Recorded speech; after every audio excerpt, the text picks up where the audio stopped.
Baik. Berikutnya kami berikan kesempatan dulu dari pesan singkat Ustaz. Di sini ada pertanyaan selanjutnya tentang masalah khilafah Islamiyah.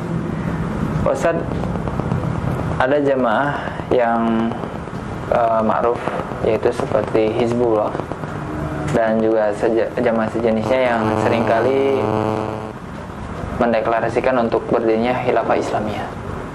Apakah memang hal tersebut merupakan suatu kewajiban, keharusan bagi umat Islam untuk menghadirkan kembali khilafah Islamiyah seperti dulu kala? Demikian.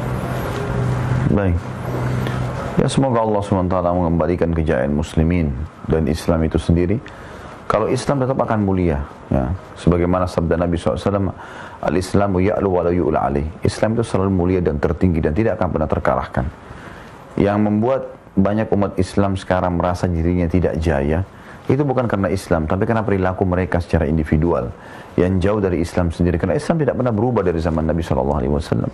Dari pertama beliau membawa risalah ini sampai beliau meninggal dunia, itu dan sampai diusung juga oleh para sahabat, tidak pernah ada perubahan sebenarnya dalam Islam. Asal kita betul-betul menjalankan seperti yang Nabi SAW dan para sahabat sudah amalkan, maka kita akan jaya seperti mereka, gitu kan?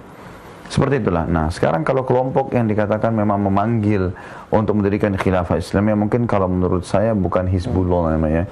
Hizbullah itu nama kelompok Syiah di Libanon, dan itu mereka sudah jauh dari agama Islam. Sudah jelas mereka keluar dari jalur agama Islam karena mereka mengkafirkan para sahabat, mengatakan Al-Quran kurang. Seperti umumnya banyak kelompok-kelompok Syiah yang ya menyebar termasuk di Indonesia ini sendiri. Kalau yang dimaksud mungkin adalah Hizbut Tahrir, teman-teman. Hizbut Tahrir. Hizbut Tahrir adalah teman-teman yang memang bersemangat dalam mendirikan khilafah. Dan itu adalah hal yang positif saja. Tidak ada pelanggaran menurut saya, Allahu a'lam, dalam masalah ini. Ya, selama memang mereka tidak melakukan pelanggaran-pelanggaran syar'i, gitu kan. Memang mereka merujuk kepada ulama-ulama yang memiliki ilmu, ya, ahli ilm, dan memang mereka juga tidak eksklusif, ya. Artinya memang murni menjunjung tinggi agar khilafah itu berdiri, dan mereka juga mengaplikasikan dalam kehidupan mereka sehari-hari syariat, gitu.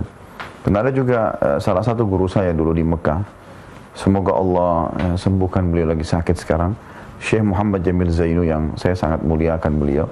Beliau sempat pernah berdialog dengan salah satu teman pimpinan Hizbut Tahrir di negaranya, di Syam, di Damaskus. Beliau sempat mengatakan, akhi, ya, kenapa kalian meributkan tentang masalah, kenapa kalian berpikir untuk mendirikan khilafah Islam? Aja jelaskanlah alasannya.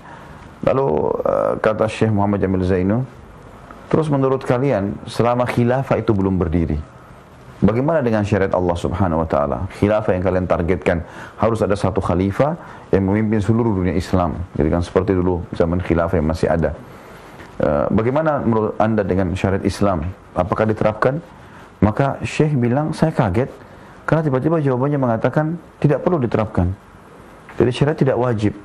Allahu a'lam, ini pendapat beliau, dan beliau bertemu langsung dengan halifah pimpinannya. Lalu Syekh mengatakan, apa dalil kamu mengatakan tidak wajib? Seperti mendirikan sholat, menunaikan zakat sebelum ada khilafah. Dia mengatakan ayat Al-Quran, A'udzubillahi minasyaitonir rajim, alladzina immakkanahum fil ardi aqamus sholata wa atuz zakat. Mereka yang kalau kami berikan kedudukan di muka bumi, mereka mendirikan sholat dan menunaikan zakat.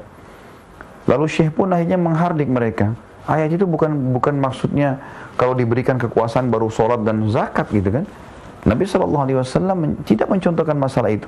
Sebelum berdiri pun, ya, negara Islam di Madinah, Nabi SAW sudah mengerjakan sholat dari Mekah, gitu kan. Bahkan para sahabat juga sudah ada seperti As'ad ibn Zurarah radhiyallahu anhu yang mendirikan Jumat di Madinah sebelum Nabi SAW hijrah. Sebelum ada kerajaan pun mereka sudah sholat, gitu kan.